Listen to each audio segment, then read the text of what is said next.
most feared and well-respected Mandalorian weapon wasn't just a blade that could cut nearly any substance in the galaxy, it cut a path through history and bound an entire civilization to its glowing, crackling blade.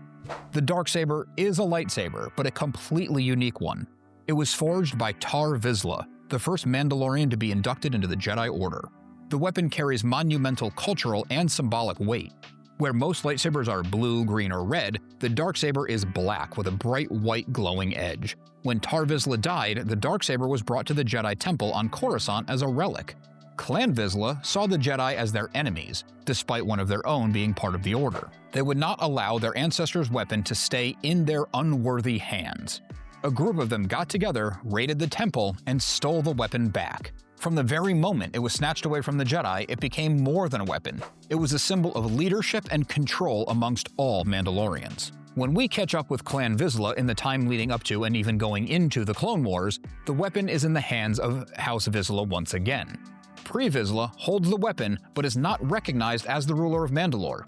He's the governor of a nearby moon called Concordia. On this moon, he's building a rebellion against Duchess Satine Kryze, who is ruling his people as a pacifist, a direction that he does not accept or respect. He uses the Darksaber as a reminder that Mandalorians were warriors. It was a rallying point. He wasn't brandishing a blade, he was declaring his right to be the ruler of all of Mandalore. This is an idea that repeated throughout Mandalorian history. Whoever wielded the Darksaber could claim legitimacy as Mandalore. This didn't always mean the rule was secure or uncontested, but it did make that candidate impossible to ignore. Vizsla made the mistake of allying himself with an outsider, Maul. After defeating Satine and the new Mandalorian movement, Maul killed Vizsla in single combat and took the Darksaber for himself.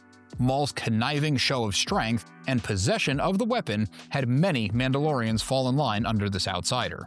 While this looked like it showed how strong belief in the blade and tradition was, I think it actually showed the flaws of it. It didn't unify these proud people, it fractured them. The legacy was a curse. It kept Mandalore stuck in a cycle of violence and betrayal. If you're getting value or entertainment out of any of my transmissions, it would mean a lot if you would join the Remnant and subscribe. Bo-Katan Kryze, who was a member of Death Watch, rejected Maul's claim.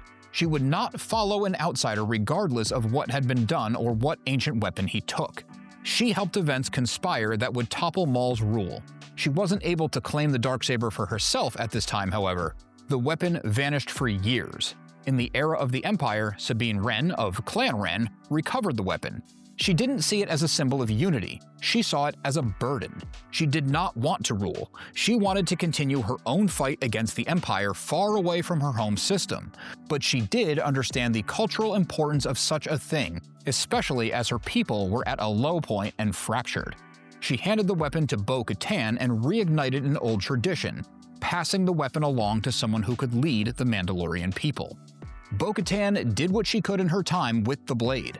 The Empire brought their war to Mandalore and threatened to end her people and leave the entire planet devastated if she did not turn the blade over. She surrenders, a sign of weakness the Mandalorians would not soon forget, and the Empire bombed her planet and slaughtered her people anyway. This would go down in the histories as a night of 1,000 tears. Bo-Katan was even more superstitious. She believed because she was handed the saber, she was not worthy, and that's why everything went wrong. Years would pass. The Mandalorian people fractured. A Mandalorian with no ties to the Kryze clan would win the Darksaber in combat against the very man Bo-Katan had to surrender to, Moff Gideon. Bo wanted the weapon, and the real effect of the blade was almost revealed again. More division between Mandalorians. Bo would earn the weapon back, and going up against Gideon once again would lead to the weapon's destruction. Initially, this loss of such an old and storied weapon feels like a heavy loss, but it's actually a relief to the Mandalorian way of life and a sign that it is time to unite the clans and move forward as one. The Darksaber has been in the hands of Mandalorians, Jedi, former Sith, bounty hunters, and warlords.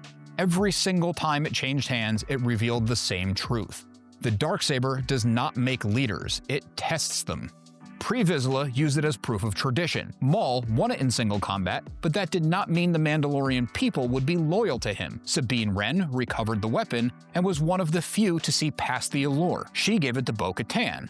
Bo accepted the gift, but her rule faltered. She blamed the fact that she didn't earn it in combat. Din Djarin won the blade in combat as well, and used it with great reluctance. When Bo would possess the weapon once again, though briefly, she used it as a symbol to do what was right for the Mandalorian people before it was destroyed in combat. The Mandalorian people needed to learn that unity can't come from a blade.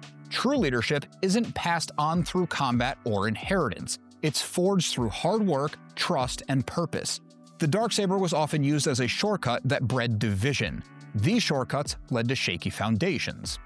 This is a great example of the power of belief, whether that be an object, person, idea, or ideal.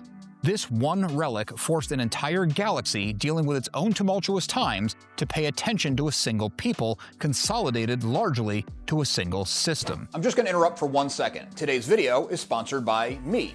Imperial Remnant now has a merch store, and it's not just designed specific to the channel. I'm working with a couple talented artists to bring you unique Star Wars themed designs. Check out the link in the description. Alright, back to the lore. The term Darksaber actually originates in Legends, and it's used for a very different purpose. Instead of it being a blade created by the first Mandalorian Jedi, it was the codename of a super weapon project, a giant black beam super laser pursued by the Hutts. This version only shares a name with the lightsaber that we know from canon. The Darksaber is an impressive weapon, but the true power is symbolic. Check out this video next for a full history of the Mandalorian people.